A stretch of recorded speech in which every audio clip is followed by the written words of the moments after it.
में हम लोग यहाँ उपस्थित हुए हैं। इन स्टूडेंटों को कुछ प्रश्न डाउट है। ये हमारे आर्य टारगेट पॉइंट के टीम मेंबर है जो कि साइंस के लेक्चरर हैं।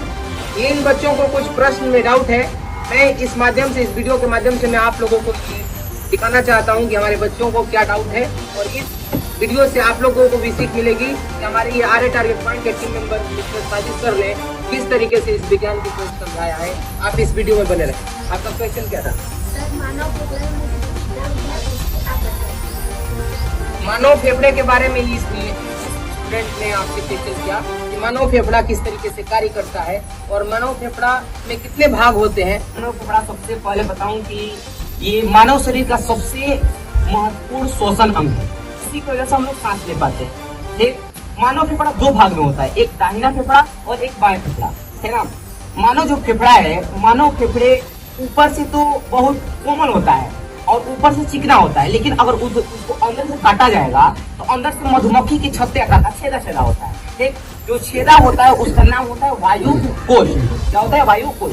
जैसे हम लोग सांस लेते हैं तो जैसे सांस लिए तो ऑक्सीजन तो गया, तो खाली ऑक्सीजन नहीं जाता है बल्कि अन्य पदार्थ भी जाता है, अन्य गैस भी जाता है और अंदर जो वायु कोश है उसमें ऑक्सीजन के कण उपस्थित हो जाते हैं और जितने भी अन्य गैस हैं वो बाहर निकल जाते हैं। ठीक, और उसके बाद जो मानव फेफड़ा है, मानव फेफड़ा दो भाग में होता है। ठीक, दाहिना फेफड़ा और बायां। जो दाहिना ये फेफड़ा है, बायां फेफड़ा से कुछ बड़ा होता है और चौड़ा भी होता है, लेकिन ये हाइट में क्या होता है? छोटा होता है ना। ये जो मानव फेफड़ा है ये मानव दिल को, मतलब हार्ट को ये घेर कर रखता है चारों तरफ से। ठीक, जिस तरह दिमाग में झिल्ली पाई जाती है, झिल्ली घेर कर हम लोग दिमाग को रखती है, इसी तरह मानव फेफड़े को चारों तरफ से दो झिल्लियां घेर कर बहुत बढ़िया है ना। और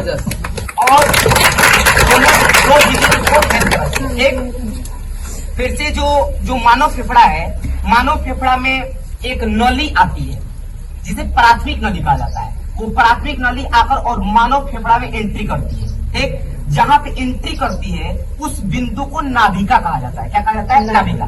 जो मानव फेफड़ा है, वायु जो कोष्ठ है, वो प्रत्येक मानव फेफड़ा, मतलब स्वस्थ इंसान में, है ना, स्वस्थ इंसान में जो मानव वायु कोष्ठ है वो प्रत्येक फेफड़े में 15 करोड़ पाया जाता है। मतलब जो बोल रहेगा छेदा वो कितने करोड़? 15 करोड़। ठीक, और यही अगर नवजात शिशु रहेगा, बबुआ है छोटी छोटी, उसमें क्या होगा? तो 2 करोड़ पाया जाता है। तो मानव फेफड़े में वायु कोष्ठ की संख्या 15 करोड़ होती है और यही नवजात शिशुओं में कितने करोड़? 2 करोड़ होती है। ठीक, मानव जो नली आती है वो जहाँ एंट्री करती है क्या कहते हैं? उसको नाभिका कहा जाता है। समझ गए? यही है। बहुत जबरदस्त।